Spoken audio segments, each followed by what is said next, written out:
오늘의 사연 지금 바로 시작해 볼게요. 제 나이가 22 때 군대도 다녀오기 전이고 이미 20년 다 돼가는 오래전 이야기입니다. 공부에 취미가 있던 것도 아니고 집안 사정도 있고 해서 저는 곧바로 취직을 해야 했는데 군대가 걸려있다 보니 저를 정직원으로 뽑아주는 곳은 따로 없었습니다. 그래도 제 상황 봐주는 직장에서 주야비 3교대로 일하는 직장에 적당한 대우 받으며 일을 시작하게 되었습니다. 당시에 제가 경기도에 살고 있었는데 서울까지 출퇴근하는 게 보통 힘든 게 아니더군요. 그러다 친하게 지내던 형과 연락이 닿게 되었습니다. 그 형이 서울 변두리 동네에서 자취를 하고 있었는데 거기서 같이 월세 내고 살면 지하철로 출근이 가능했기에 제가 같이 살자고 먼저 제의를 했습니다. 그 형님도 월세가 부담스럽던 상황이었으니 그러자고 했고요.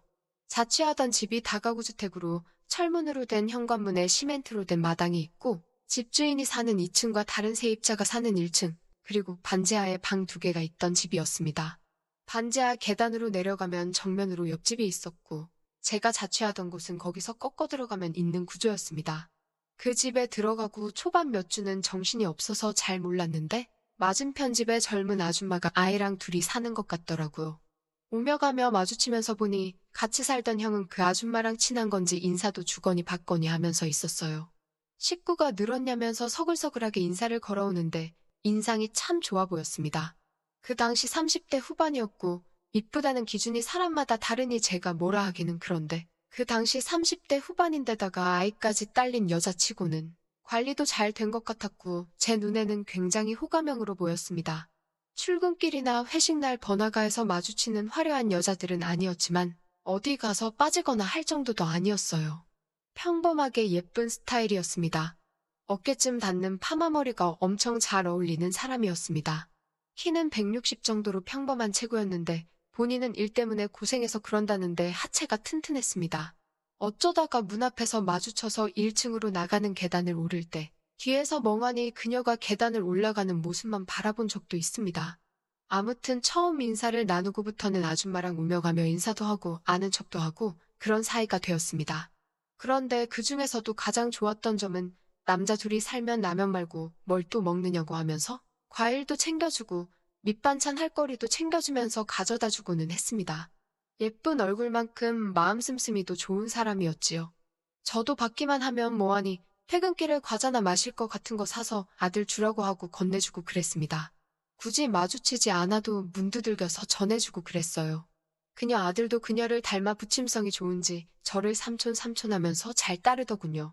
사실 이웃집에 산다 뿐이지 생판남이긴 했지만 그래도 옆집 사는 게 인연이라고 비상시를 대비해 서로 연락처도 공유하고 집열쇠도 하나씩 교환했습니다. 하루는 야간 근무가 있는 날이라서 아침에 집에서 있는데 집에서 문 열리는 소리가 들리고 인기척이 나더라고요. 방 안에서 귀를 쫑긋 세우고 도둑이라도 들었나 집중을 하고 있는데 냉장고 열리는 소리에 나가보니 그녀가 있었습니다. 아줌마가 저희 먹으라고 반찬이며 뭐며 이것저것 가져와 채워주고 있었어요. 사실 남의 집에 소리 없이 들어오는 게 실례일 수는 있는데 들어온 게 아줌마인 걸 봤더니 그런 마음이 들지도 않았습니다. 그때는 이웃 간의 정이라는 게 아직 살아있기도 했고 이미 서로끼리도 잘 챙겨주는 사이다 보니 남이라는 생각이 들지 않았나 봅니다. 제가 그 집에 산 지도 어느 정도 시간이 지난 시기였습니다. 무더운 여름이었는데 저는 여름 다 지나갈 때쯤에 휴가를 쓰게 되었습니다. 저야 혼자나 마찬가지기 때문에 가족 있는 다른 직원들이 좀 더 자유롭게 휴가 날짜를 받기를 원했거든요. 그런데 몇몇 직원들이 양보해줘서 고맙다고 근무일자를 마음대로 바꿔주더라고요. 근무일이 뭐가 중요한가 싶었는데 그렇게 바꾸고 나니 제 짧은 휴가의 비번인 날과 주말이 포함이 돼서 10일이 넘게 집에서 내리 쉴 수 있게 되었습니다. 배려는 고마웠지만 제가 딱히 어디 갈 곳이 있는 것도 아니고 해서 집에서 쉬려고 했거든요. 같이 살던 형이 자기랑 같이 해외여행 다녀오지 않겠냐 했는데 저는 당시 돈 모으는 게 목적이었던지라 거절했습니다. 그래서 기어코 형님은 해외여행을 떠났고 저는 집에서 혼자 무료하게 10일을 보내게 되었지요. 당시 유일한 낙이 집에 돌아와서 컴퓨터로 온라인 게임 들어가서 사이버 세상에서 친해진 형님들하고 노가리 까면서 사냥하고 그러는 거였어요. 반지하라 습기도 엄청나고 계절상 늦여름이기도 해서 집이 많이 습하고 더웠습니다. 그런데 또 막상 형도 없는데 에어컨을 돌리기도 그렇더라고요. 전기세 많이 나오면 괜히 눈치나 주지 않겠나 싶어서 반바지만 입고 집에다가 찬물 한 다라이 떠놓고 선풍기 돌려놓고 있었습니다. 그 정도만 해도 충분히 견딜 만한 더위기도 했고요. 한참 재미나게 컴퓨터 게임을 하고 있는데 현관 쪽에서 아줌마가 작은 삼촌 하면서 저를 부르더라고요. 한참 형님들하고 같이 사냥하고 있던 차였는데 조금 번거롭기는 했지만 무슨 일로 부르시냐고 바로 밖으로 나갔습니다. 그런데 그녀가 저한테 맨날 보니까 컴퓨터 앞에 있던데 컴퓨터에 대해서 잘 아느냐고 묻더군요. 아들이 이제 학교 때문에 컴퓨터 하나 정도는 필요하지 않겠나 싶어서 하나 사주고 싶다고요. 요즘에는 대기업에서 나오는 완본체 제품들이 가격도 싸고 잘 나오지만 그 당시에는 터무니없이 비싸게 팔았었습니다. 아줌마도 신문 광고에 있는 컴퓨터 중에서 중간 정도 되는 컴퓨터를 오려가지고 저한테 이거면 애 학교 생활 하는데 지장 없겠냐고 묻더라고요. 아줌마도 광고만 보고 호구당하기 직전이었지요. 애들이 학교 생활 하는데 엄청난 컴퓨터가 필요한 것도 아니고 조립하면 그것보다 반값만 주면 될 거라고 말해줬습니다. 아줌마가 싸게 살 수 있다는 말에 좋아하더군요. 그러더니 잠깐만 있어보라고 하면서 뭐 좀 가져오겠다고 집으로 들어갔습니다. 쇳불도 당김에 빼랬다고 저도 어차피 형님들 사냥 나갔는데 제가 다시 끼겠다고 하기는 뭐해서 컴퓨터 부품 사이트 들어가서 이것저것 눈쇼핑을 하고 있었지요. 그런데 아줌마가 집에서 얼음 동동 띄운 미숫가루를 만들어 오더니 제 방으로 자연스럽게 들어오더라고요. 집은 오며 가며 하긴 했는데 내 방까진 들어온 적이 없어서 조금 당황스러웠습니다. 그녀는 옆에서 부품 사이트를 같이 보고 있었고요. 그런데 그녀가 제 옆에 앉아 있으니 갑자기 그녀가 여자라는 게 의식이 되더라고요. 제 인생에서 제 방으로 들어온 첫 번째 여자이기도 했고 그날 날씨도 보통이 아니었는데 습도도 높고 에어컨도 안 돌고 있었으니 집에만 있어도 땀이 절로 나는 상황이었거든요.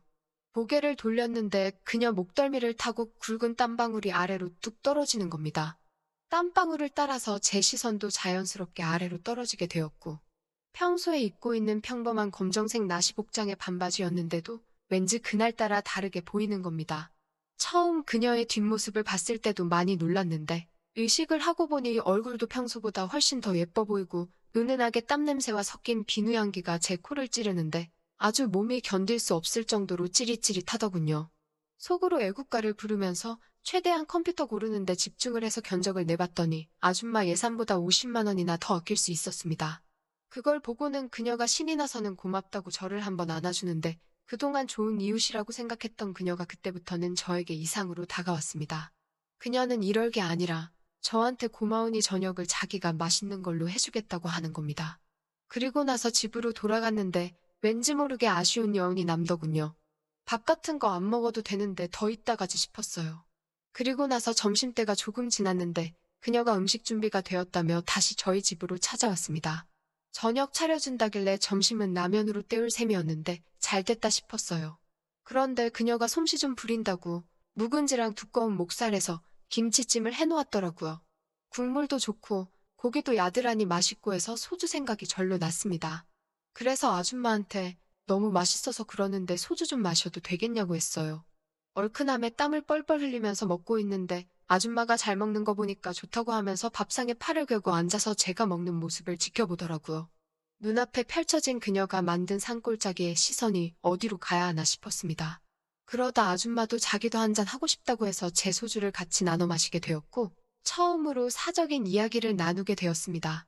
남편이랑 이혼한 줄 알았는데 그게 아니고 남편은 해외 파견 나가서 공사일을 하고 있었다고 하더군요. 매달 돈을 붙여주는데 한국에서 벌 때보다 배는 더 버는데 아무래도 혼자니까 무섭고 외롭고 그럴 때가 있다고 하더군요. 서로 힘든 이야기 하나둘씩 털어놓다 보니까 털어놓은 이야기만큼 대낮부터 소주병이 쌓이기 시작했습니다. 아줌마가 술이 좀 세 보였는데 술병이 2병이 넘어가니까 제정신을 못 차리기 시작했어요. 서로 힘든 이야기 꺼내서 나누던 사적인 이야기가 별것도 아닌 이야기들로 변했고 마주보고 앉아있던 자리 또한 언제부터인지 모르게 그녀는 제 옆에 와서 팔짱을 끼고는 같이 술을 마시고 있었습니다. 그러다가 소주를 3병쯤 마셨을 때 아줌마가 그러더라고요. 이렇게 간간히 술도 마시고 대화도 나눠주고 제가 참 좋은 사람이라고 말이에요. 남편이 돈을 더 벌어오는 건 좋지만 벌써 1년 동안 집에도 안 오고 아직도 한참 때인 마누라 독수공방을 시킨다며 외로웠는데 저 오고부터는 그래도 바로 옆집에 남자들이 사니까 안심이 되고 이렇게 술을 마시니까 무척이나 좋다고요. 자기가 술을 엄청 좋아하는데 가끔씩 이렇게 술 마시면 좋겠다고 하더군요. 저도 그래서 아줌마라고 부르던 호칭을 누님이라고 부르고 언제든지 같이 술 마시는 거 오케이라고 신이 나서 대답했습니다. 그러다가 술병이 비었길래 마침 저희 집에 휴가 내내 밥 먹으며 반주하려고 사온 술이 더 있다고 술 좀 더 가져오겠다고 일어나다가 그만 기우뚱해서 옆에 앉아있던 그녀의 위로 넘어지게 되었습니다. 방금까지는 어질어질하게 술기운이 돌았는데 그녀 위로 엎어지면서 얼굴이 가깝게 맞닿게 되니 술기운이 싹 사라지더라고요. 그리고 그건 저뿐만 아니라 아줌마도 똑같은 상황이었던 것 같습니다. 그때 둘 사이에 흐르던 묘한 기류는 남녀라면 본능적으로 이후에 무슨 일이 일어날 건지 느낄 수 있었을 거라 생각합니다. 아줌마는 자연스럽게 술 혼자 가지러 가는 것보다 둘이 가는 게 좋지 않겠냐고 하면서 자연스럽게 둘이서 제 방으로 향하게 되었습니다. 이웃집 아저씨에서 삼촌으로 그리고 동생 같은 존재에서 연인 같은 사이가 돼버리게 되었죠. 술기운도 오르고 오랜만이라 그런가 그대로 그녀와 저는 제 방에서 중간에 한 번도 깨지도 않고 푹 자고 일어났습니다. 열흘이라는 긴 휴가 동안 아줌마 덕분에 밥도 잘 챙겨 먹었는데 잘 챙겨 먹은 만큼 몸을 써서 그런가 휴가가 끝나니까 살이 다 빠져 있더라고요. 그리고 해외여행 간 형이 돌아오면서 매일같이 아줌마와는 보내지 못했습니다. 하지만 상교대하는 제 직업 특성상 낮에 시간이 많아서 주에 3번, 4번은 항상 아줌마와 시간을 보냈습니다. 그렇게 마르고 닳도록 함께 시간을 보내다가 저는 결국 국방의 의무를 다하기 위해 군대에 다녀오게 되었어요. 전역하고 나와서도 아줌마 생각이 나서 전화를 해봤는데 연락이 닿지가 않았습니다.